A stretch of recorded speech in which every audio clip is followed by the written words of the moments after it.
that's a tough one.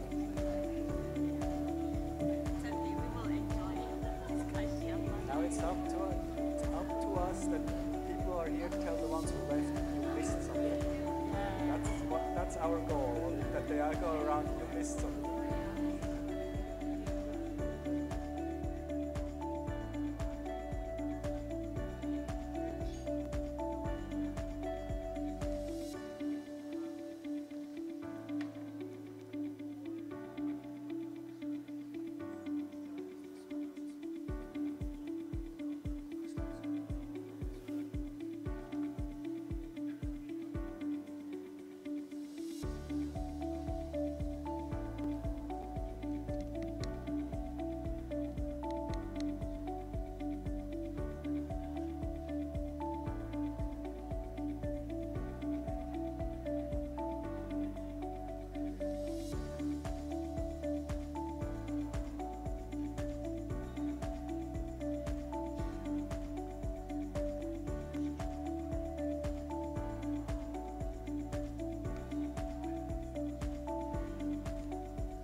Once again, ladies and gentlemen, good afternoon and welcome back to our afternoon session.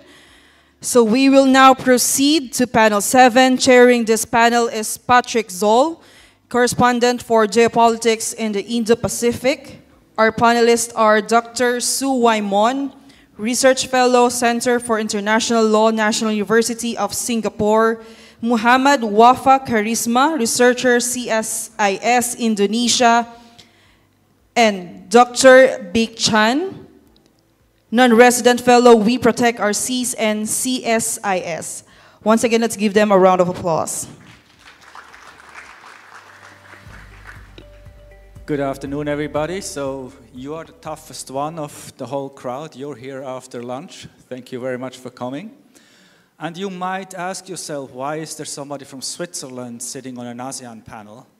I'm going to tell you the best kept secret of ASEAN. The S in ASEAN actually stands for Switzerland, and that's why I'm here. No, the real reason is this is a special panel supported by the Konrad Adenauer Foundation, KAS from Germany, and they asked me to moderate this panel, which I am happily doing. The topic today is submarine cables, something we all depend on every day, have been depending on for a long time, but probably about 4 years ago, except for a few experts, nobody really paid too much attention what's going on with subsea cables. There were a number of high-profile interruptions of subsea cables which brought it up on the agenda. Some of them were natural, like the interruptions on Tonga, where the whole country of Tonga all of a sudden was cut off from the internet. Or we have some cases of suspected sabotage, like in the Baltic Sea, but also around Taiwan in the last 2 years or so. So today, subsea cables is something which is in the media, maybe not daily, but very, very regularly. And I get the impression every researcher who can writes a paper about subsea cables. So we're going to do this the following way. We start with short introductory remarks of each of our 3 panelists. I'll add 2-3 questions, and we go to questions for the public very, very quickly. So be prepared. Very shortly after the introductory remarks, I will already open up the floor for questions from the floor. So, Sue, please go ahead. You're first. Hi, thank you, Patrick.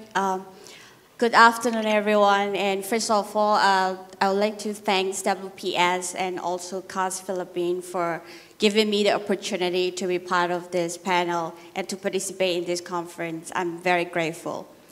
So I'm going to start with my introduction for 4 points. I'll cover 4 points. First, why it matters, why cables matters, why do we have to talk about it, and why do we have to protect them, and the second point would be the ASEAN.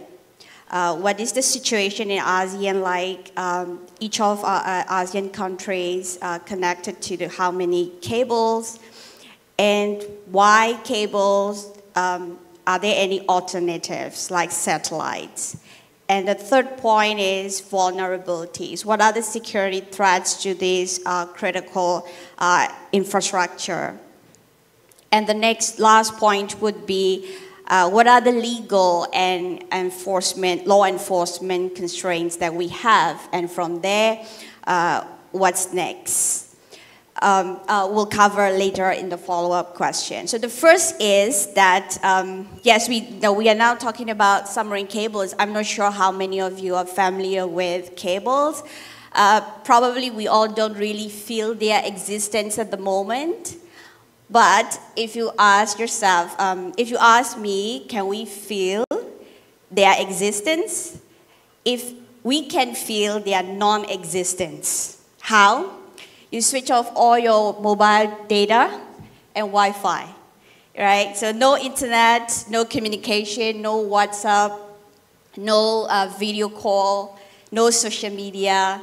That would be the world without cables. And in fact, we all wouldn't be here all gathered today without submarine cables. Because how many times, right, the organizer communicated with us by using email, sharing documents.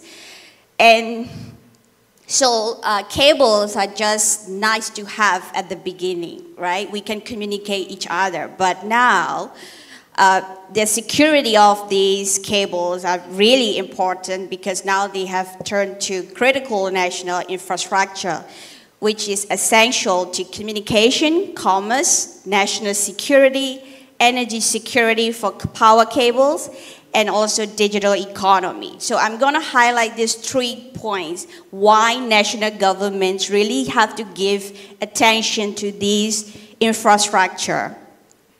First is daily communications, email, social media, WhatsApp, and all the Zoom meetings that we are having today. And next is security, national security, because all our military communication are also passing through these cables. So countries like United States, for example, they have more investment so they can have the separate cables for military communication. But for smaller countries, we may not be able to do that. So all our sensitive, security, confidential informations are also going through these cables. And most of the cables, majority of them, are managed and owned by private companies. And for economy-wise, approximately US 10 trillion in financial transactions are transmitted daily through these cables. So all our international trade, e-commerce, all our online shopping, without cables, it won't be possible. So for the general public, cables are most of the time, it's out of sight, out of mind. They are very critical, but we don't appreciate them enough. So next point is how about ASEAN?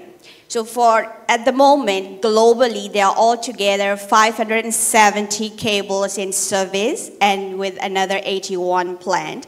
And so far, this is the highest number of cable systems within the last 2 decades. And we're gonna have more of them. And Singapore in Southeast Asia has the highest number of cables, and they are planning to have over 40 subsea cables by 2028, followed by Malaysia 29, Indonesia from 22 to 23. Based on my research, Philippines has 11 in service international submarine cable systems, and 6 more are under construction. And Vietnam currently has 5, and they're gonna increase to 15 by 2030. And Thailand, Cambodia 2, and Myanmar 3. So the region's growing data demands. ASEAN talks a lot about digital economies. So that would be one of the reasons and push to have more cables for faster data. And also nowadays we are talking about 5G connection, IoT, AI, all requires more bandwidth and internet, so we will have more cables in the future. So why cables but not satellites? Because they are cheaper option, but not that cheap either. Because laying of cables alone costs $500,000 to $5 million per kilometer, so it pretty much depends on the length of the cable. And each cable lifespan is about 25 years minimum, but it could last longer than that. And fixing of cable, if there is a damage to the cable, it will cost 1 to 3 million USD. And what are the vulnerabilities and security threats against the cable? It's mostly fission, accidental damage, fission, and then sometimes shipping, and natural disaster. And also, now we also have the new emerging threats, which is cyber attack as well. And what are the risks then if there is a damage to the cable? So for the countries which has less redundancy, not connected to many cables, then the single points of failure, countries with limited cable redundancy are highly vulnerable. So we have an example back in 2013, Somalian incident where a single cable cut caused a 3-week blackout, no internet, and they lost USD 9 million daily economic loss. So unless there is specific intelligence, it is also quite challenging to monitor and to detect the cable damage and also to prevent. So at the moment then, what are the mechanisms, legal mechanisms that we have? Unfortunately, we do not have sufficient or enough legal capabilities at the moment. So UNCLOS gives coastal states to have the national legislation to implement Article 113 of the UNCLOS to criminalize intentional cable damage on the high seas or the exclusive economic zones. But majority of the countries, almost all the countries in the ASEAN, we are not implementing this Article 113 of the UNCLOS. So that's one gap in the legal framework that we have, international legal framework, as well as national domestic law. How about enforcement? Although UNCLOS gave us the rights to legislate, to criminalize intentional damage to the cables, but UNCLOS does not give us rights to take enforcement action like boarding, arresting the vessels which damage the cables beyond territorial sea, which is beyond 12 nautical miles. So these are the gaps that we have, and we have to think about while international communities is working on strengthening the legal framework, what we can do practically at the moment that in context of ASEAN to protect these critical national infrastructures. I'll stop here. Thank you.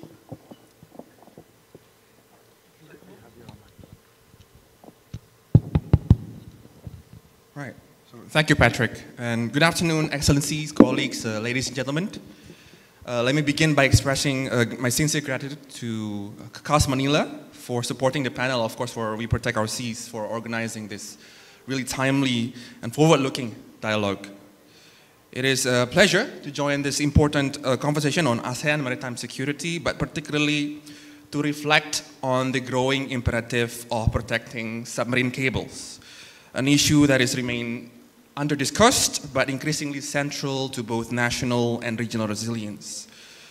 So if Dr. Yo said in a panel on misinformation, disinformation, that was one of the most important panel of the conference, this is the backbone of the information sharing that we have, right? Submarine cables, the very infrastructure that we sometimes don't really see. Because it feels like sometimes it's just like roads.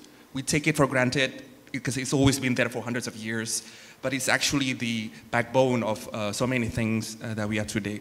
So to put it simply, submarine cables are the invisible infrastructure underpinning Southeast Asia's digital economy and strategic connectivity. As Sue said, they carry over 97–99% of international internet traffic. And of course, the value of these, the transactions and the information that was carried by these cables daily is so huge in the tens of trillions of USD. In ASEAN, their importance is amplified by geography, right? We sit at the heart of some of the world's busiest maritime choke points, the Malacca Strait, right, the Luzon Strait, and the vast areas of the South China Sea, where crucial international cables transit. And these choke points make ASEAN not only a hub, unfortunately, but also a vulnerability point. And I'll take my opening statement to reflect on the position of Indonesia as a developing country, which I think fellow ASEAN member states will also refer to and empathize with. So this geographic reality illustrates both opportunities and risk. Indonesia, as an example, has about 217 regulated submarine cable segments and 186 unregulated segments of submarine cables, which is installed outside of the designated corridors. These segments cater to about 57 cable systems overall, and including 10 upcoming cable plants valued each at, some of which around 760 million USD. So it's big projects, and we're excited to be the next hub, but of course the question remains, can we do it? The governance of these critical underwater infrastructure is crucial for Indonesia if it is to realize its dream of having a digital economy that contributes around 360 billion USD to its GDP by 2030, so big ambition. As mentioned, as crucial as these cables are, the risk of damage has always been there. From accidental damage due to anchors from ships, natural disasters, sabotage and theft, and increasingly, what I'm trying to raise here, point here, it's a potential as a target of geopolitical interference, right? Recent cases, such as the 2023 Taiwan Matsu Island incident.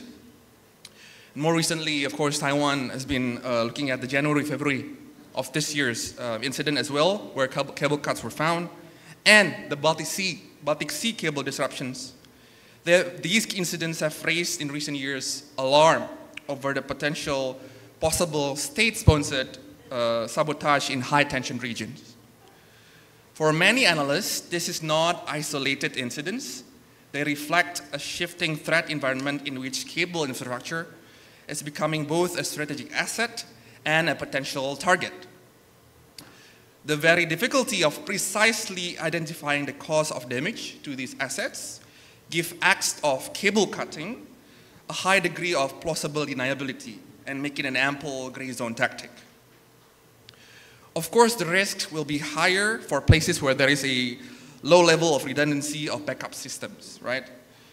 And for developing countries like Indonesia, in the context of US-China strategic rivalry, we are facing a delicate balancing act. Both powers are heavily invested in the region's digital infrastructure, not just financially, but also technologically.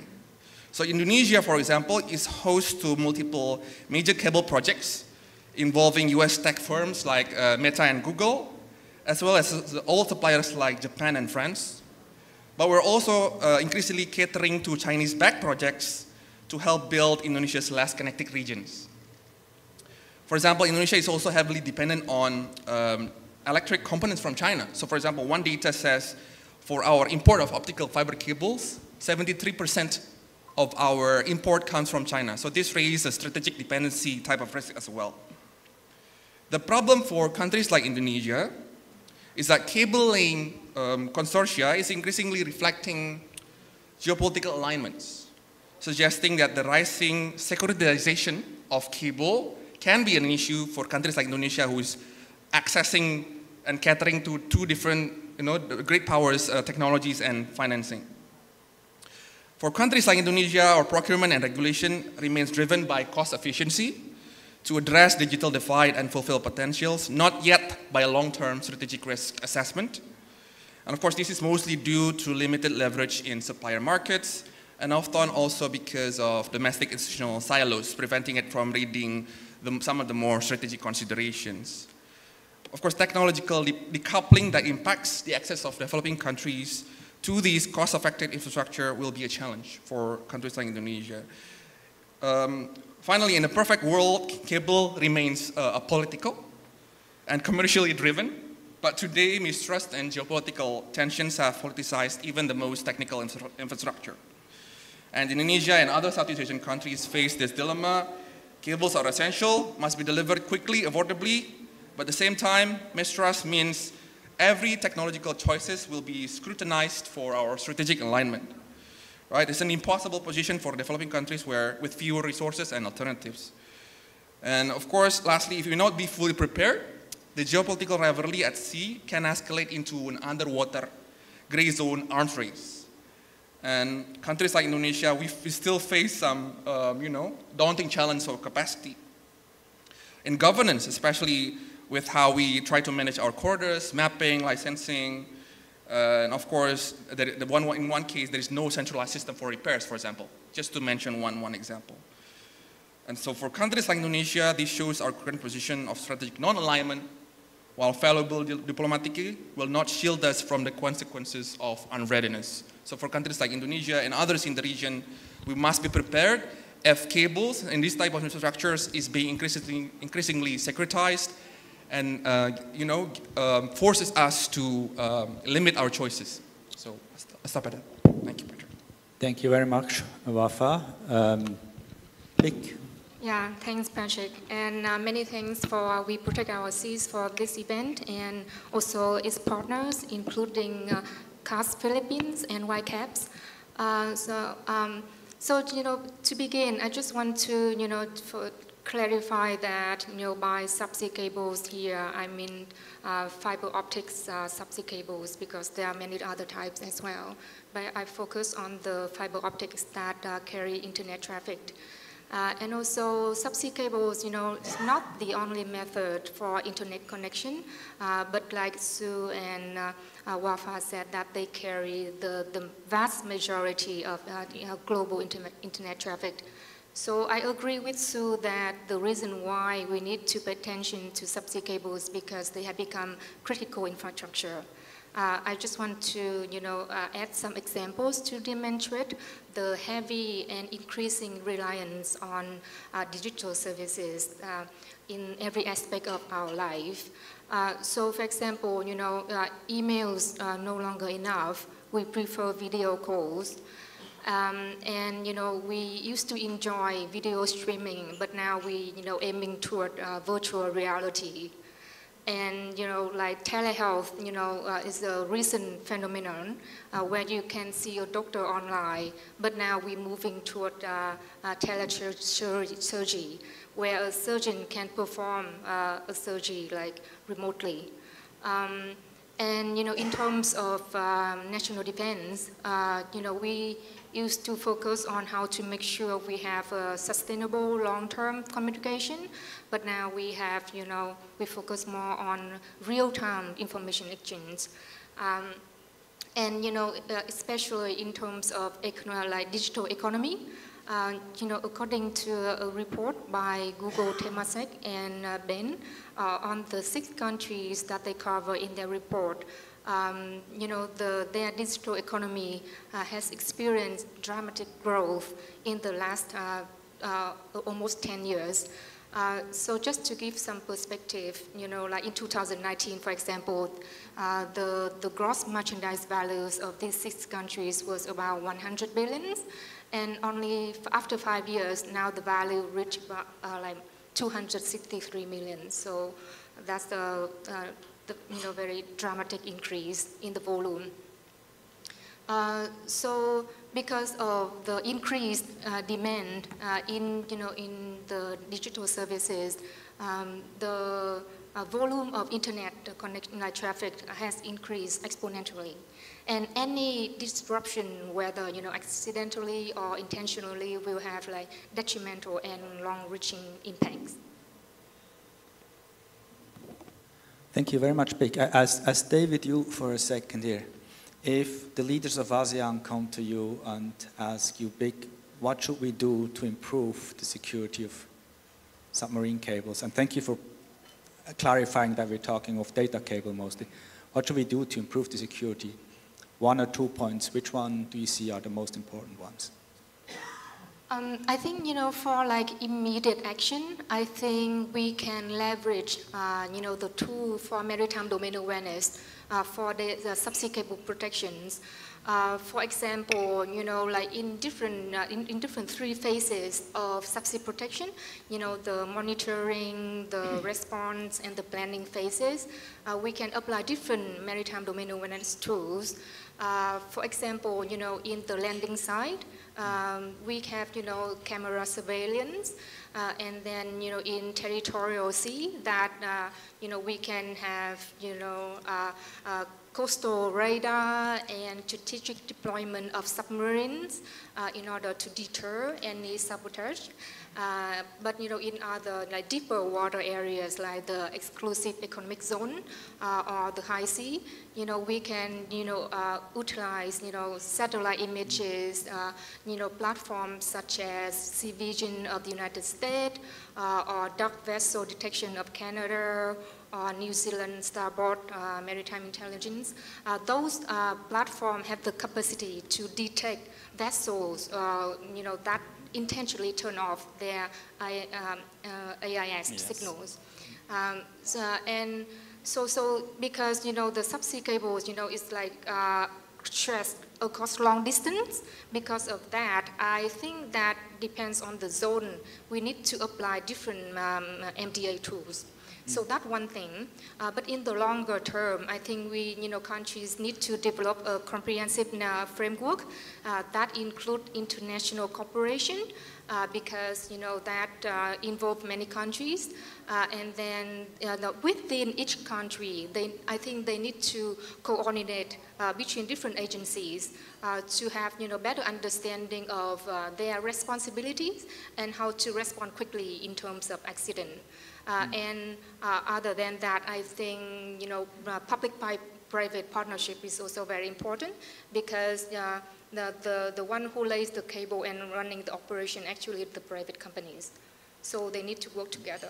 So you already have 3 points: maritime domain awareness, a framework for international cooperation, and public-private partnerships. Wafa, do you see anything? And interagency as well. Interagency, each country, yeah. Yes. Wafa, what would you add to that already quite long list? Yeah, I think I'll follow up on that. I think a lot of the heavy work will be at the national level because countries who have who depends a lot on these subsea cables, especially for international internet connectivity, first thing they have to do is expand cable corridors. So lay more cables, more redundancy, the better. And so that when one or two cables get cut, you still have other cables to rely on. Secondly, and this is a problem probably not just in Indonesia, is to streamline governance so that we can have a quicker mechanisms, not just to in the application of the laying of the cable, but for the repair of the cable, right? And governance is not just about process, but also about readiness. like I said earlier. In the Indonesia case, there's many reports of how small the fleets, Indonesian flag fleets are for conducting repairs, right?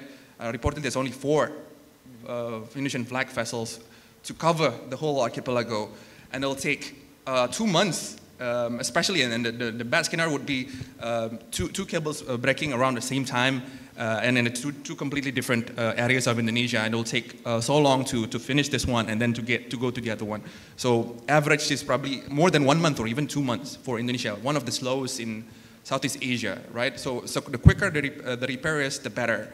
And for that, I think some regional initiatives can be done as well, right? I do know that Indonesia just established a new national team on subsea cable management. So we have a focal point. If we can have a forum of some type at the ASEAN level to coordinate different focal points, different national teams, so that repair issues, especially in the EEZ or something, right, can get a quicker response time, and that it doesn't have to really go through all the bureaucratic red tapes if this forums gets established. So I'm really thinking about, this is of course a wishful thinking at this moment, but like an AHA center for cable disaster, right? A coordinating body, ideally. But at this moment, probably some sort of forum to coordinate the different national teams of different ASEAN member states would be nice. Sue, you have something to add? The list is getting longer and longer. Thank you very much. I would just add, because Big and Wafa quite cover enough already, but I would like to add based on their points. So if you, first, the national governments of ASEAN, or I would start with general maritime security, having a systematic national policy on maritime security strategy or maritime security policy. Some of the, or maybe most of the countries might be lacking that. Why it is important to have this systematic national policy is we want to know what are our priorities. What are our national priorities to protect our national interests? So I always say this whenever I have an opportunity to speak. Before we talk about international corporations or regional, before we go for external, it's very important to do our homework, which is a lot for us. We need to do our homework, what are our national priorities, what are our national interests, so that it's easier for us when we talk to external partners to cooperate, to identify the areas that this is the area we want to be better equipped with, we want to be better with, so could you help us with that, even in terms of capacity building, for example. So that's very important, having a systematic policy. And talking about submarine cables, we need to identify them as critical national infrastructure in the policy itself. So some of the countries already identify what are their critical national information infrastructure, but submarine cables are not expressly mentioned as critical national infrastructure. So if we could identify cables as the critical national infrastructure, then maybe it could be the priorities, then follow up by the actions to protect them. First, we have to adopt national laws. We have to implement the Article 113 of the UNCLOS by criminalizing intentional damage to the cables. And talking about private-public partnership, why it is required, I would like to add Big a little bit more. Because UNCLOS gave the right states to lay cables, but states are not laying the cables. Private companies are laying the cable. And cable is pretty much private. All cable industry is majority controlled by private sector and private companies, cable owners and cable companies. So when they come and lay the cables in our waters, whether territorial sea or exclusive economic zones, we need to communicate each other between the regulators, the coastal states, and the cable laying companies, because there is a mutual interest. Because for the other countries, they can lay the cables in our exclusive economic zone, for example.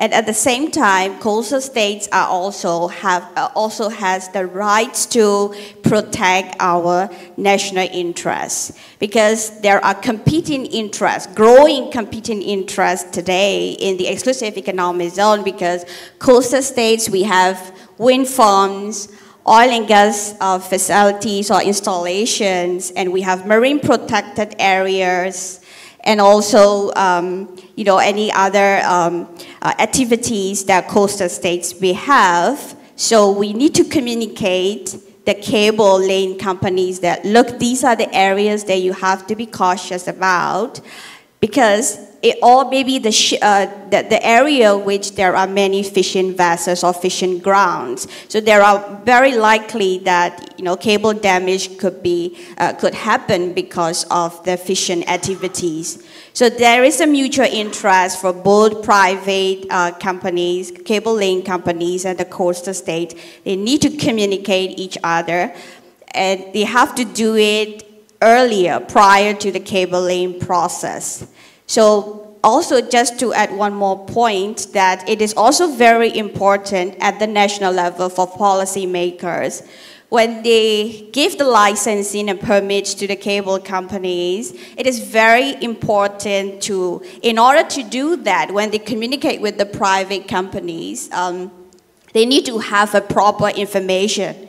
Maybe if only one agency is giving permits or license to the companies, they may not be aware of fishing activities or energy facilities in the exclusive economic zone. So it is very important that at the national level, we need to have a coordinating agency or the interagency committee, which involve representatives from each agencies, and they should have the meeting that, so that they are aware of what's happening in our EEZ, so that we can give the information to the cable companies. So, so thank you.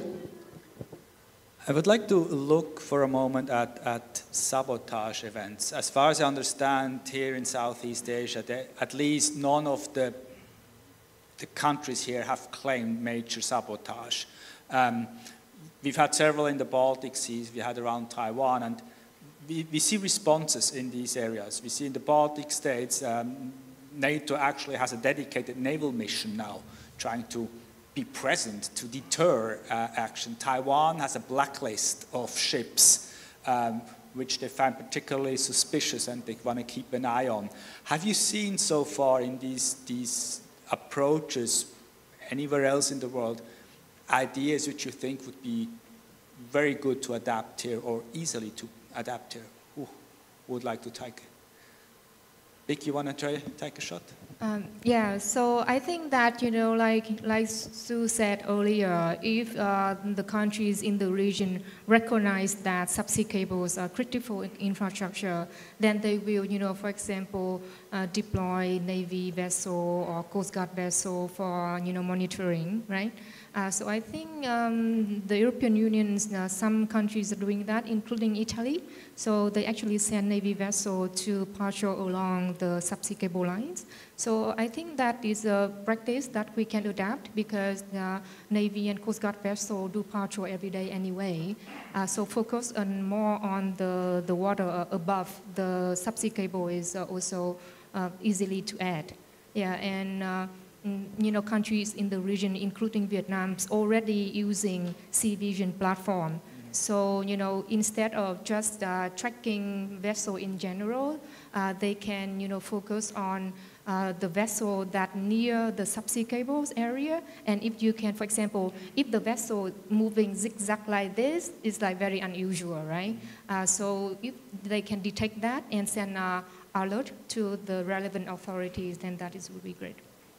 So Wafa, I think you brought up the point that it's even within states, they have to get their different agencies on the same, and a big country like Indonesia, you have a lot of domestic subsea cables. How optimistic are you that on the international level, on the ASEAN level, the coordination can get good enough? Let's say a ship breaks a cable in one country's territorial waters and goes into somebody else's territorial waters, that they could actually work together and pursue somebody like that. Are you positive that the coordination could be close enough?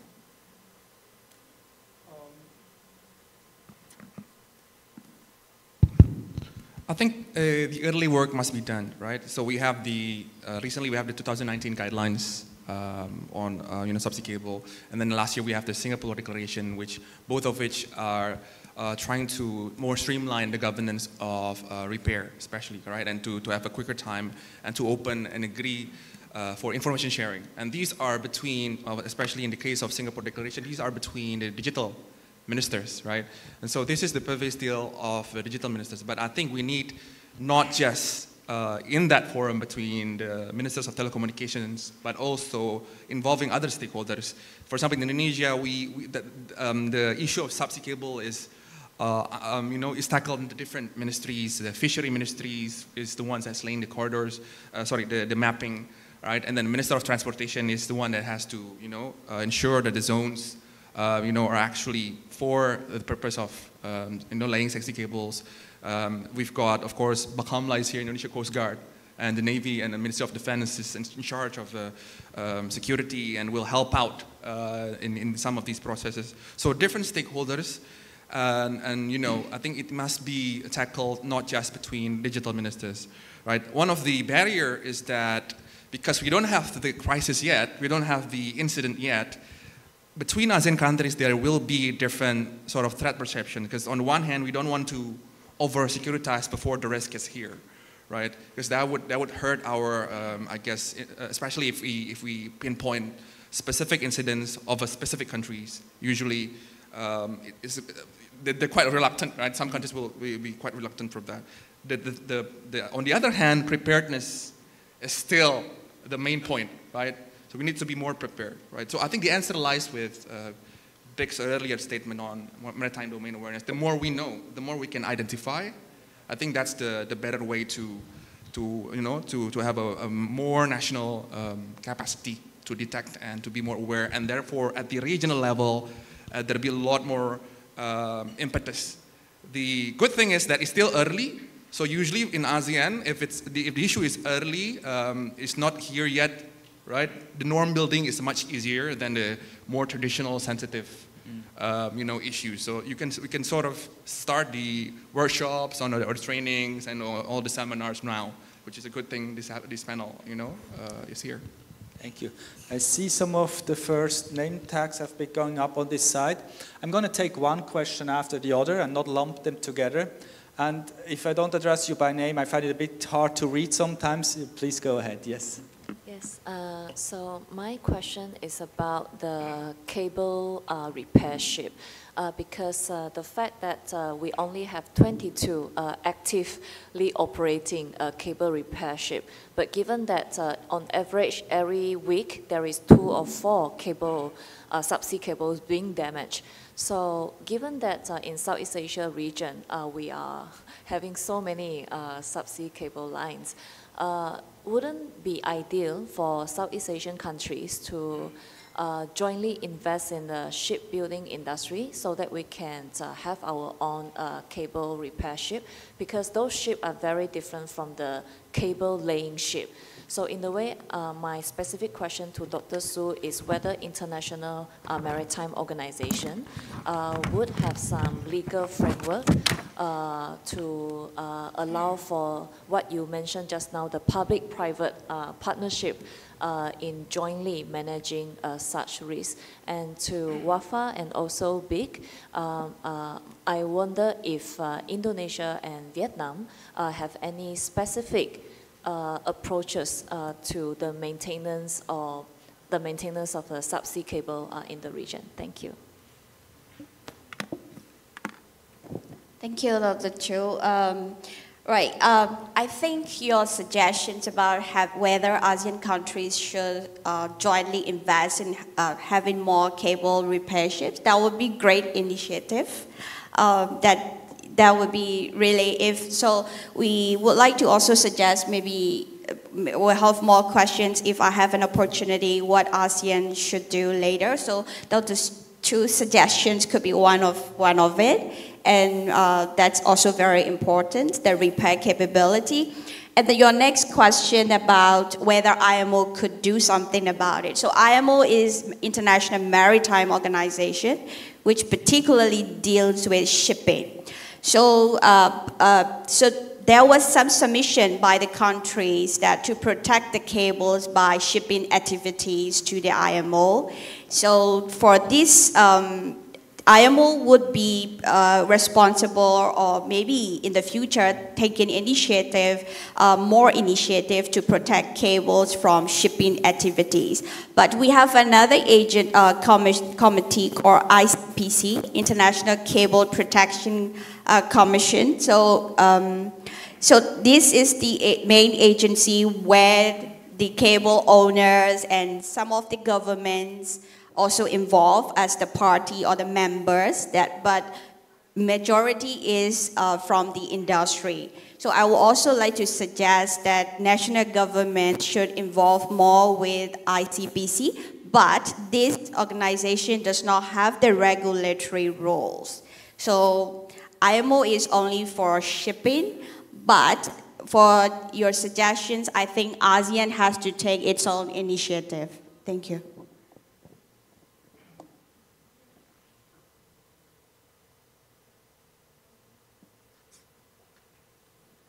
So probably just to, I don't want to intrude your answers too, but of course I think the momentum is there because these cables worth a lot. So if the funding is here and that one cable can work, the long cable can worth 600, 700 million USD, and now sometimes Southeast Asia can also take benefits from a bit from the decoupling, right? So I know that US is laying more cables to evade South China Sea, right? To have a more direct connection from Indonesia, so for example, to go to the Philippines and then straight forward to Guam, rather than going up to closer to the South China Sea. So these type of, I think, political impetus sometimes brings money as well, brings funding, and so ideas like shipbuilding industry, because trying to cover the need for more repair ships, should be there, right? On your question on Indonesia-specific mechanisms, because for a long time we just lay cables, and of course a lot of the ministries that was involved have its own portion of responsibilities when it comes to the process of from applying for license and locating where the corridors are, securing the cables where they lay cables, and then of course the activity of the laying cables itself. It's getting more centralized now because of the I think one of the impetus is 2019 guidelines that we have with ASEAN. So we have around 2021, 2022 a more centralized system. We have the e-pipa cable. So that's electronic pipe and cable system, website. They're trying to centralize the system so you can apply more easily and follow the phases. So telecommunication companies can actually follow the phases of where their proposals are when it comes to laying new cables, right? The issue is that we haven't gotten into repair, centralized repair system, and centralized a more surveillance system. So I think this is the homework that can be done. It's still new. The initiative is still new, so there's still a long time. More years to come to really cover the other sides. So thanks, Chiu Ping, for your suggestion. It's a great idea, but I think that it will take time, right? So in the meantime, maybe I think countries can utilize some existing platform for maritime domain awareness to support their response. For example, the EU has a platform called Indo-Pacific Regional Information Sharing. So with that, users from different countries, can assist in identify where the, repair vessel is, and then, coordinate between different agencies there, and also that can also help with detect, because do you think that once, there is some damage, it's actually quite difficult to locate where the exact location of the damage is. So maritime domain awareness can assist in identify the location and then coordinate it with the repair vessel for faster response. Your suggestion of investing in cable repair ships, I think the US has a program in that regard. I'm not sure if it's terribly successful so far, but there are attempts to do something like that. And the availability of ships is a big issue, because I remember the cables to Matsu, when they were broken, it took about 2 months to get a ship. And once the ship was there, the repair was 10 days. But the big delay was to get a ship somewhere. I'm going to take another question. Please ask one question. Thank you. I will ask one, but plus one quick question. So, good afternoon. I'm Eric from Whitecaps. Many thanks to the panel for the insights. My first question is with regard to institutional mechanisms that exist within ASEAN to protect subsea cables from threats. I understand that even at the country level, there are challenges already. Subsea cables have different agencies in charge of them. It can be Media and Infocom Authority or other authorities such as fisheries authorities. And on this point, I totally agree with Big and Sue's recommendation of interagency coordination and focal points so that a coordinated response can be put up. At the ASEAN level, there is only the working group on submarine cables to facilitate regular exchanges that was set up very recently in 2024. Given that many subsea cables cut across the South China Sea, and we have already discussed the associated multiple problems, including disputed waters, 10-dash lines, difficulty in locating the high seas in the South China Sea, there surely must be more discussions within ASEAN to talk about the securitization of subsea cables. So I totally agree with Wafa's recommendation on a forum. So my first question to the panel is this: where should these discussions actually fall under, given the cross-pillar cooperation needed between ASEAN political security community and the ASEAN economic community? Should it be under the regional forum, ASEAN Regional Forum, ASEAN Defense Ministers Forum, or would there be scope to create a new forum given the multiple agencies and ministries involved? The second very quick question is more addressed to Sue, given your legal background and writes on Dr. Ho's comments on countries doing more. Would flagging the cables, similar to flagging merchant ships at sea, be useful in allowing the flag state to have jurisdiction to protect the cable? Last point, to add on to Big's suggestion about MDA. Actually, there are existing MDA centers already in this region, such as the IFC in Singapore, and it would be interesting to extend it to the underwater domain and allow the international license officers there to look at a more operational level how to facilitate and protect subsea cables. Thank you. Shall we start, Sue, with the question which is addressed to you? Thank you for the question. So I think to respond to the first comment that at the ASEAN level, which, so it has to cut across, I would say, all the pillars at the ASEAN level. So there was a discussion always with the experts like my professor that sometimes even in ASEAN, the subsea cables is under the, I think, economic pillars. But the security and economy not really cooperating or, talking and working together. So I have suggestions regarding this, the working group that they recently formed. So they are currently updating the 2019 ASEAN guidelines on cable repairs. And I would like to suggest that maybe if we could further strengthen this organization, this working group, looking at the examples for what EU has done recently. They had this joint communication to strengthen security and resilience of submarine cables.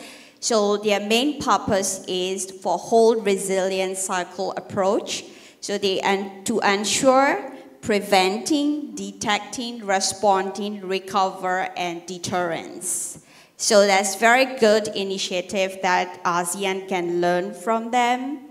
And also flagging the cables, I would say it would be quite challenging. You know why? Because cables are not owned by states.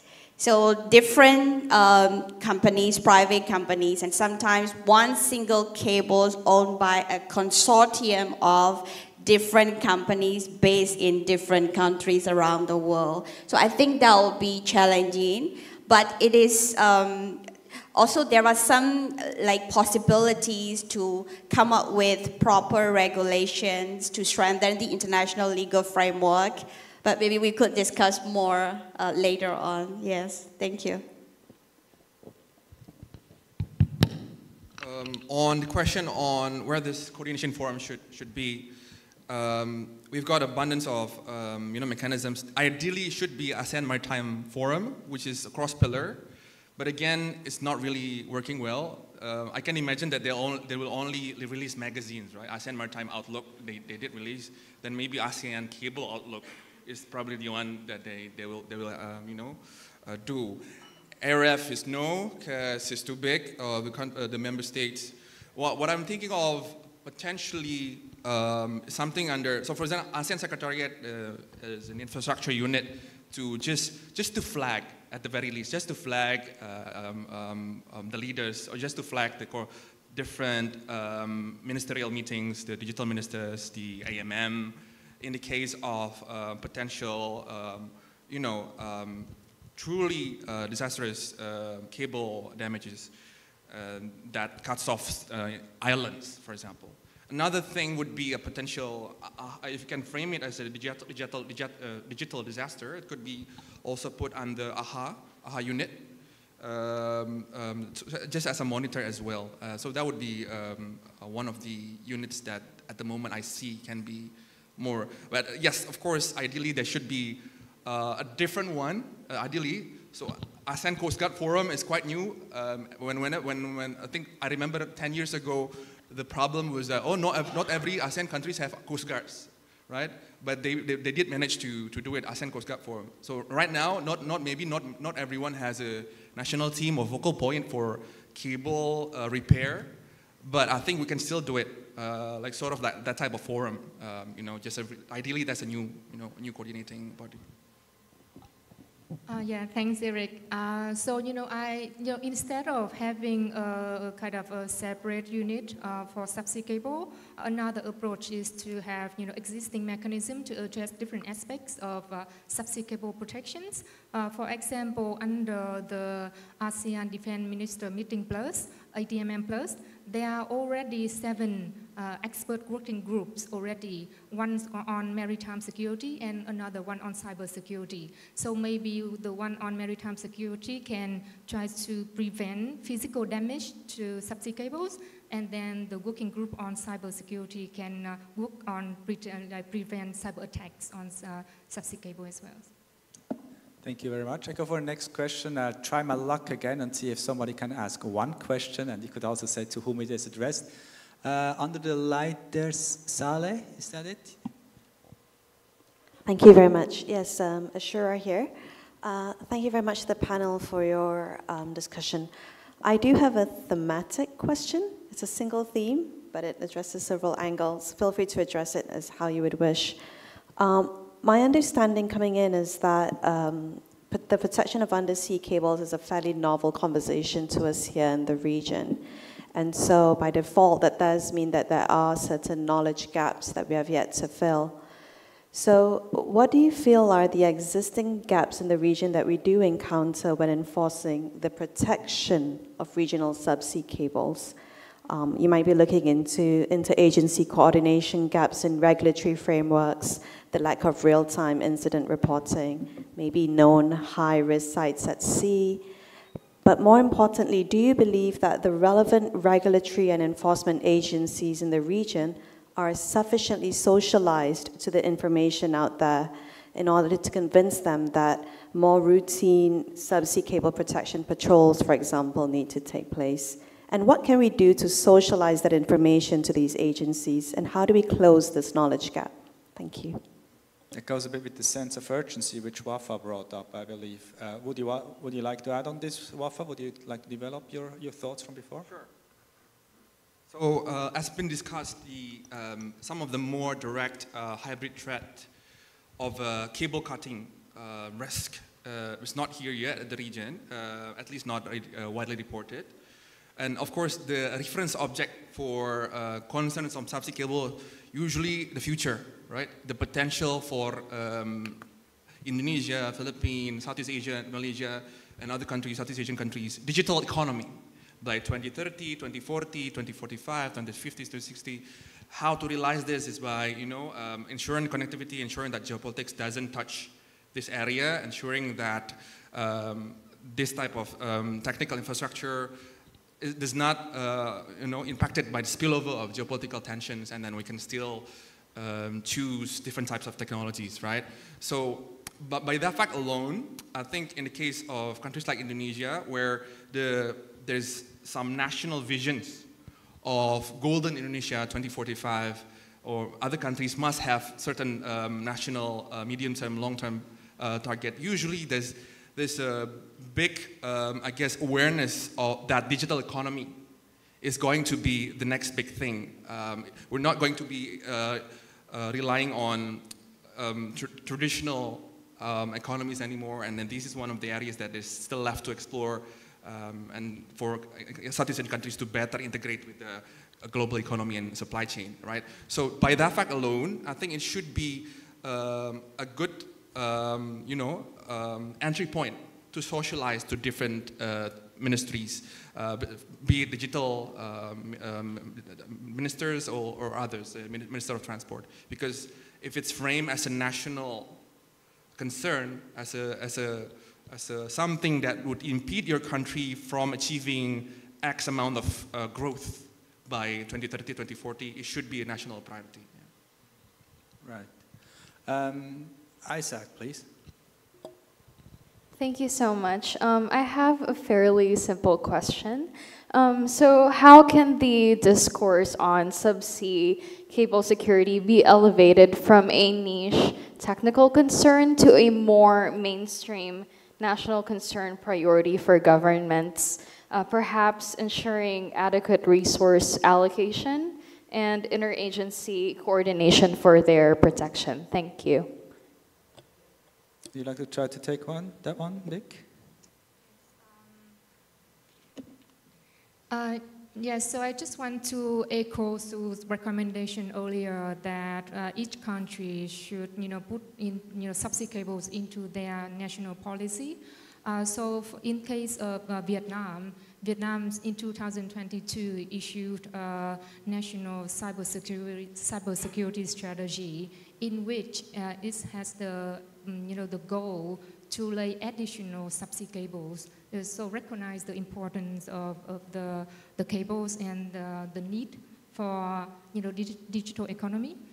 So I think in terms of framing the subsea cable more in terms of security, like what Eric said earlier, then they can mobilize the Navy and the Coast Guard as well.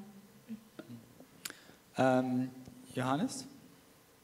Okay, thank you for the opportunity. My question is actually, remember there was a cable like attempts to severe and actually successful attempt to severe cables in the Baltic area, belong to Estonia and also Norway, I believe, and also Sweden. And even though everybody believes that they know the culprit, which is like Chinese-owned vessels and led by Russian captains, but as far as I know, until now there's no arrest at all. Or nobody ever brought to trial. And we are talking about Europe, where you already have like really good communication among the law enforcement officials. And then the already good investigation and things like that. So how is it that ASEAN can actually achieve that kind of, like able to safeguard the cables, even though like European like that, they still get away with it. Like how about ASEAN? Like what's the coordination? Like who's going to take over the investigation, whatever, I mean. I think that's the thing that I really want to hear actually from all three, I mean, in this session. Thank you. It's a question of what the coastal states can do, and most often the question is what happens beyond 12 nautical miles. You want to take a first shot, Sue? Thank you. That's a very great question that I would like to address as well. So as I mentioned earlier in my introduction, that there is a gap in the legal framework, and also we have very limited power to exercise our enforcement jurisdiction, particularly beyond 12 nautical miles territorial sea. So what happened to Baltic Sea incidents? There are a series of incidents happened, and I would say there have been some kind of improvements, or now there is an appetite among states to take actions that, look, these cables are really critical for us, and any damage to the cable, of course not proven yet, but all the boarding and then also arrests all happened based on the suspicions. They are suspected of damaging the cable. So they took action. So previously, maybe like, oh, we have limited jurisdictions, we can't do anything, right? We can't board the vessel, we can arrest the vessel. But there have been incidents that they try to board the vessel and then bring them to the territorial sea. Of course, one case was released after the investigations. Then they believed that it was not intentional damage, then they released. And another vessel was boarded in the Yipeng 3 in particular, was boarded in the exclusive economic zone. Of course, the flag state gave the permission as well. So from the legal point of view, that's a significant improvement that states are at least now doing something despite limitations according to the law, the existing legal framework. So that's what's happened in Europe, and how about ASEAN? So we always talk about looking at best practices, what others are doing, and is there anything that we can adopt in our own context? So there is no perfect system and no perfect effort, in fact, especially dealing with emerging security threats today, that we just have to try our best to be well equipped to face the challenges. So for ASEAN, first we have to realize, we have to sensitize that it is important to protect the cables. So cables are critical infrastructures, and we need the political will to have the necessary legal and enforcement mechanisms. Despite the gap in the legal framework, if we could do something at the regional level, given the importance of these critical infrastructures to our regions and to all our member states, then we can do something about it. Thank you. Maybe I can add here quickly, because I think that fits very much your question. The two different cases in Taiwan, the one at the very beginning of January, and there was a second one at the late February. They were both in Taiwan's territorial waters. I'm leaving away the case if Taiwan is a state or not. Within 12 nautical miles from the Taiwanese coast. The first one, the Coast Guard went out, they went to the ship was still within the 12 nautical miles. The seas were high, they couldn't board it, so over radio they interrogated the captain, and at some point they basically let the ship go. Because the standard operating procedures were not clear, what should they do with that ship, and then the Taiwanese authorities said, oh, they're going to Busan, we're going to call our colleagues in Busan. Nobody ever heard anything about that anymore. The second case was to the west side of Taiwan, between Taiwan and Penghu. It was also within Taiwanese territorial waters. They already had, there was a ship which was on the Taiwanese blacklist, so they already were monitoring the ship. Then the cable broke. The Coast Guard went out immediately. They could also not board because the seas were too high, but they escorted the ship back into port. They arrested the captain, and the captain is now being tried. The captain is a Chinese national, the ship was sailing under, I think, Togon flag, so some flag of convenience, which showed very clearly that the operating procedures, how Taiwan responds to this, and the telecom provider alarms the Coast Guard goes out immediately.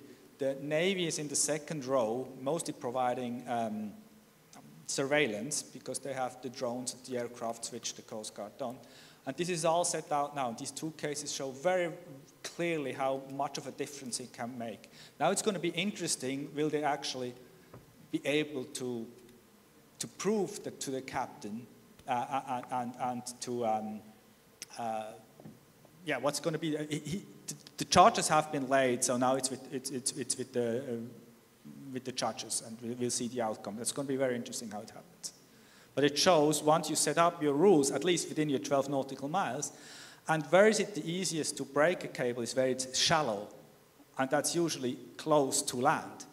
So that's a place where you can do a lot. Bik or Wafa, you want to add something on, or shall I take another question? Just a bit, right? So, just following the discussion, so legal framework dictates that the responsibility is with the flag state, right? And so, like what Patrick says, the issue is that these vessels use flags of convenience. So it's hard to pinpoint the responsibility, and to truly investigate. But I'd just like to pinpoint further, I guess, capacity gap, right? So for the ships that is on the surface, how, for example, Taiwan has a blacklist of ships, right? Of course, they usually detect this by suspicious activities, right? Ships that doesn't want to be found, dark vessels, right? With strange patterns of movement. If you gather in together, you find a bit less of ships that you can find suspicious.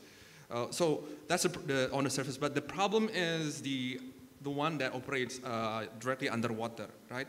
This is something that a lot of think tankers who were working on the issue is worried about with news of China having cable cutting technology able to operate at 4,000 meters depth. They have a potential operational space station underwater that can host up to 4 or 5 people and be there 5 months. So the issue for Southeast Asian countries is that you're right at the pinpointing it, is our ability to know and detect, right? Right now, we were still forced by, to respond after the cable damage. If we can up our capacity to really detect, and if one of the multilaterals can actually build programs for this, I'm sure countries who are more hesitant to join multilateral programs would be interested, right? If the Quad can actually come for programs on this issue, that would be really great for countries like Southeast Asia. Right. Taufan, please. Thank you very much, and thank you all the speakers for the presentation. I just have one question on the prospect of the investment on this particular area, especially between the government or state and financial institution, for instance, like the Asian Development Bank or World Bank. I don't know whether they have the program, for instance, with respect to the maritime activities, including the subsea cables. Seek your comment or elaboration on that. Thank you. Is anybody aware of any programs in that field? So you're looking for financial institutions, multilateral financial institutions, ADB, World Banks, as such, or? Yeah, there is what I imagine there are 2 possibilities through the national or state, between national and the institution itself, or regional and the institution itself. Whether is it prospective according to your view, or is this something that not really feasible or not that urgent? Thank you. I think, in my opinion, I think a lot of the fundings, I don't think there's a problem. So I don't think because a lot of the cables are owned by multiple companies, and a lot of these companies are really big technological companies like Meta and Google. So from my point of view, funding isn't exactly the big issue. or so much that states that wants to have a cable of their own must resort to financial institutions or banking, regional banks, because the opportunities are there, and the fundings will be offered to you, especially if your geographic position is crucial for wherever the cables are and connecting the market states with the raw material states or energy states, right?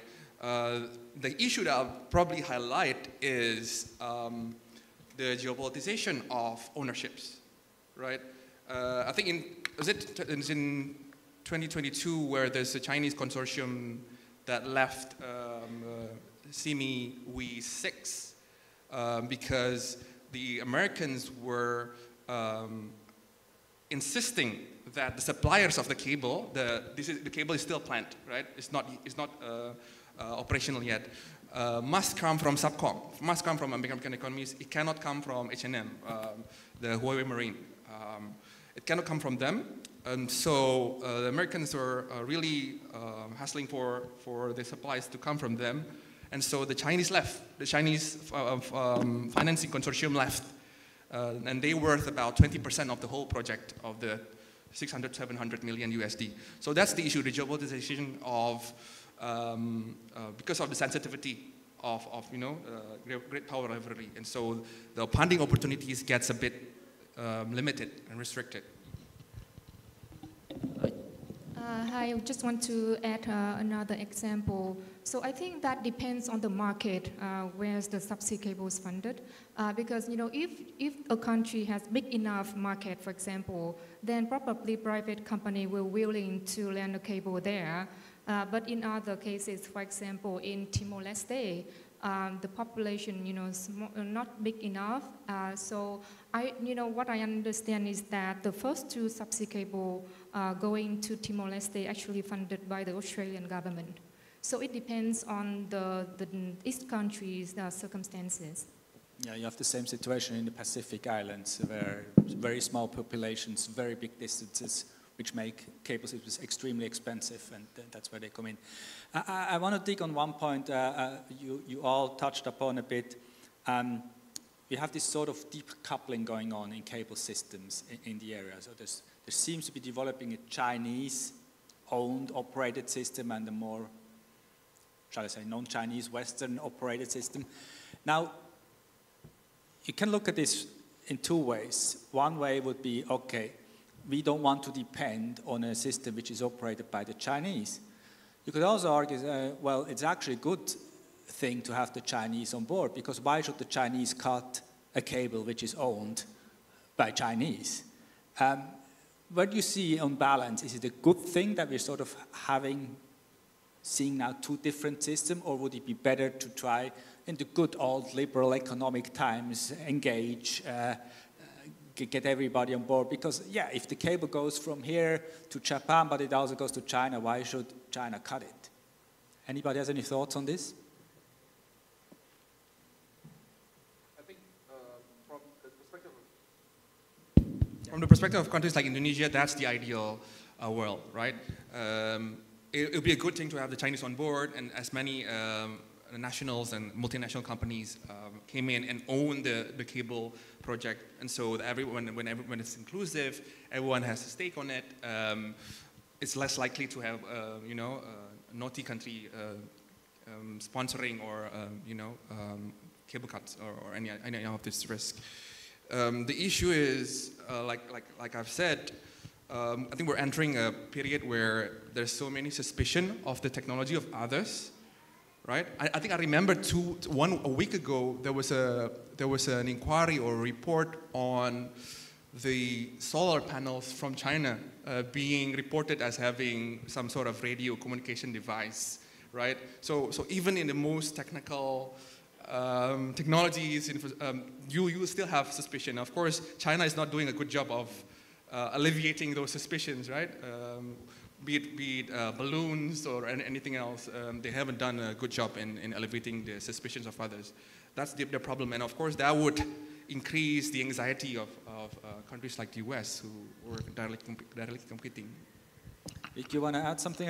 Vietnam is also a country which is really having it's a very difficult situation to find the balance between these two superpowers. For Vietnam, how does the situation look? Yeah, I think, like Wafa is right, that there's the economic benefits of having more choices. So, countries can go with the more regional price, for example. But also, yes, he said agree on the suspicion. So for Vietnam, it's the same situation. Yeah, so Vietnam would like to partner with countries that, can help Vietnam to increase the resilience, but also concerned about the security aspect as well. Okay, I'm going to take another question. Huyin, sorry for butchering your name. Please go ahead. I have a question for the panelists. We see that the undersea cables in the South China Sea are no longer just technical infrastructures. It has becoming a sort of geopolitical assets. So in your opinions, how should we interpret the recent efforts by regional states to resource, control, or survey these cables, or are we witnessing the weaponization of digital connectivity? Thank you.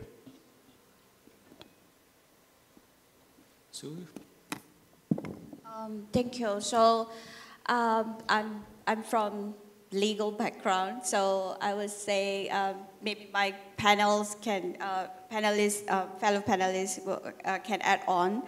But I would say just now, even the question from just now that, balancing power and two big powers, like taking sides and all, whom to rely on. I would say that it is better for us for the long-term solutions that it's very important just to strengthen ourselves, the capability in terms of legal and also investment in this sector in terms of surveillance. And also these cables in the South China Sea, and there have been reports that not only in the South China Sea, but around the world, some of the even scholars are writing that some of the countries, I won't name them, but they say that especially the superpowers are in fact hacking the cables. It's just that we don't know. So things are happening and nobody is going to say that, oh yeah, we are hacking the cables,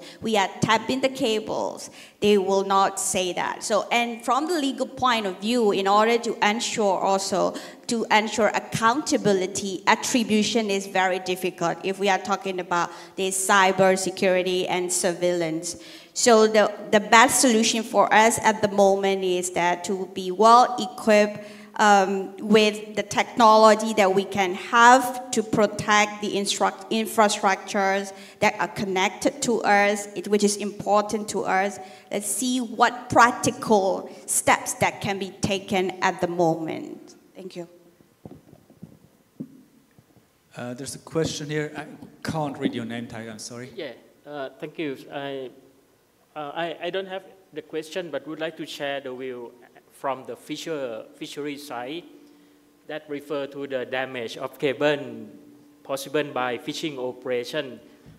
My personal view is trawl fishing gear and other fishing gear that operate at the sea bottom is potential to be the fishing gear that damage this cable. And nowadays, Department of Fishery or national agency request or have regulation for fishermen to install VMS, Vessel Monitoring System, or AIS, in order to monitor fishing operation. We can make use the information as the hotspot of the fishing ground area that fishing operation and provide to the cable company in order to reduce risks of the cable damage. That is my idea. Thank you.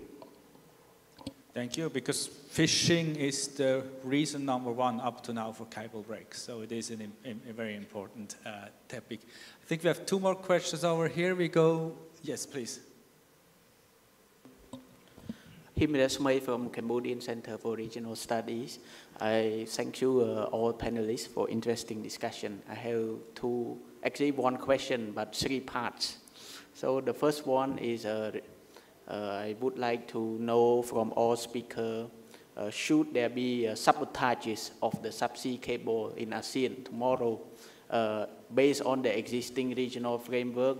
In your view, would that be enough to respond rapidly to this potential sabotage? That's my first part. The second part, Article 113 of UNCLOS mentioned a little bit on how to safeguard and protection of subsea cable, especially to sue. Should, in your view, would it be possible, and should ASEAN develop more procedure or like some sort of regional conventions to lay out the detail and guideline on way to safeguard and protection of subsea cable? And the third part to which so far based on the existing procedure beyond the territorial water of ASEAN country, how ASEAN state so far, do they patrol the subsea cable like the case you mentioned beyond their territorial water, since the cable owned by, my understanding is owned by private company, not state owned at all. So these are my questions. Thank you. I think we're going to keep that your first question for the very end. I think that's a perfect question to wrap up. What would happen if we had a sabotage tomorrow?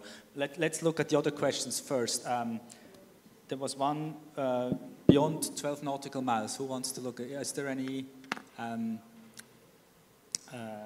patrolling outside 12 nautical miles? Thank you. Thank you for the questions. I think if I understand correctly, you talk about 113, would it be sufficient, right?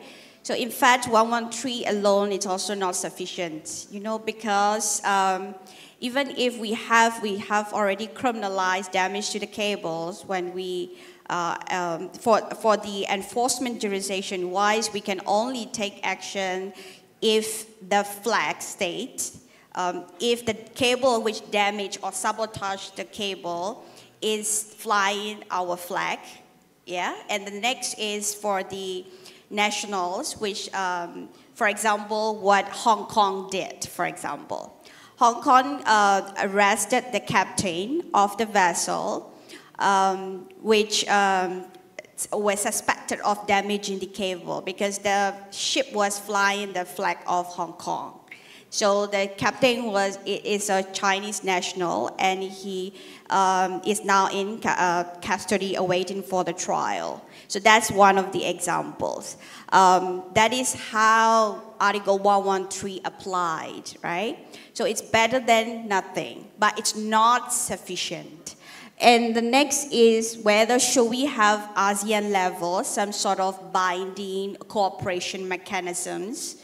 Yes, that is the recommendation. So what can we include there? For example, we can have mutual legal assistance and also joint patrol and surveillance and information sharing mechanisms. So we list down all these key points that the countries can cooperate from the prevention until the ensuring accountability that, you know, those who damage the cable being taken actions. So I think that is very viable options as well, if the states have willing to do that. Thank you.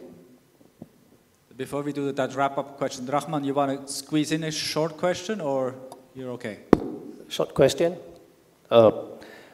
The middle power, external power, they have interest in the security of subsea cables in ASEAN, Southeast Asia. So do you see them playing a contributing role to the security of subsea cable in the region? How comfortable ASEAN states will be? Thank you. Middle power from outside ASEAN, yeah? Yes, Australia, Japan, for example. Vic, do you want to go with that one? You can. Oh.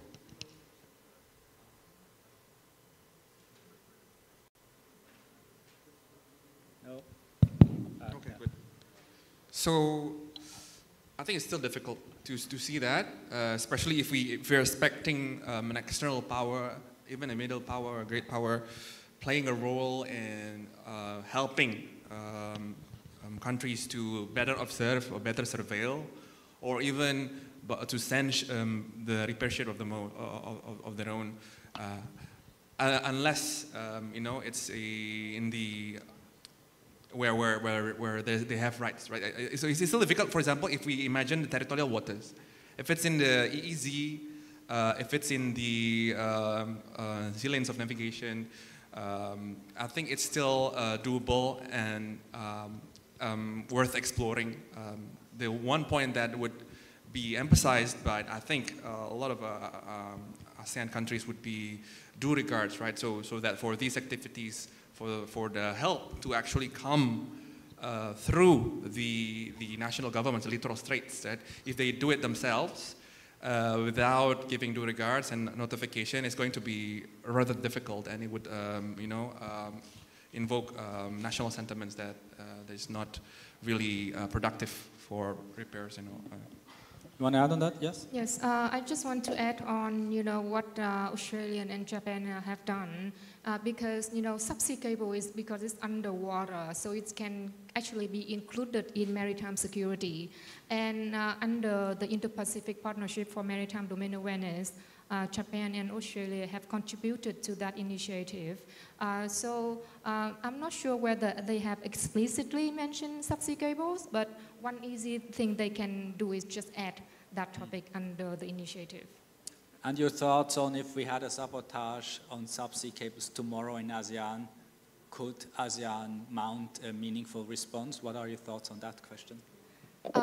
So I think that, if we can have like concrete evidence that is actually a sabotage act and can identify the actor who did that, then I think at least, the coastal state can issue some statement to condemn that activities. And for ASEAN, because we talk about the working group on subsea cables, so I hope that they can come together and have a joint statement on that as well. But beyond that, in terms of concrete action, it will be difficult because what can they do in terms of action, right? That will be a long discussions. So you see the response mostly on the diplomatic side. Diplomatic first. Wafa, you see any on the concrete side, Coast Guards going out, arresting a ship, or? Yeah, I think in terms of response, yes. Rapidly, no, right? So response is going to be there. The rapid part is the questionable part. So for now, usually telecommunication companies are the ones that reports disruptions, and then the response came after. But you can sort of some of the preemptive observations can be done, like what Big said, with strange behavior of ships, and then if there's enough evidence of these strange behaviors, you can sort of prosecute within the national boundaries of each nationals. The other thing that I'd like to emphasize, my last point would be, the response is the responsibility of nationals and as a regional initiative. But I'd like to also propose that while it's early, if we can secure and lock in the commitment of countries like China at the East Asia Summit, I've talked about this with Patrick, I think last night. If we can have an East Asia Summit statement that really explicitly affirm the status of submarine cables as critical infrastructure and non-targetable public goods. So locked in the diplomatic commitment at the leaders level, so that we can have at least that document, and that we will have less chance of the weaponization of access to repair some of these cables. That would be really great, and I think it's still early, and we can still do that, initiative. Sue, you have the last word. Thank you. Right, so I just want to emphasize again, I want to give these 2 words to remember as a take-home message. First, let's sensitize about these cables, the importance of cables, and they are critical national infrastructures, followed by the appetite to add to protect these cables by having national law, and also proper point of contact is also very important. And just very quickly that in fact Ashura asked earlier, that it's very important that our law enforcement officers are aware of and familiar with these issues is very important, because normally they are the one who go out to the sea and arrest the culprit, right? So they have to be aware of how important these cables are. And in order to enforce the law, they have to aware of what law do we have, right? And what kind of jurisdictions that we can exercise in which areas, which maritime zones. So that's very important. So let's sensitize about this issue with the appetite to protect them. Thank you. I'd be very curious what kind of discussion we would have in a year or two here. Will we have a whole list of sabotage which has taken place, or do we have a whole list of actions which have been taken? It's definitely a topic which will stay on the agenda. Thank you very much, everybody, also for creatively ignoring my request for asking only one question. You did all a very good job on that one. And thank you very much for this panel. Thank you. Thank you to our speakers. And to our speakers, please stay on stage as we are about to have our photo session. Thank you.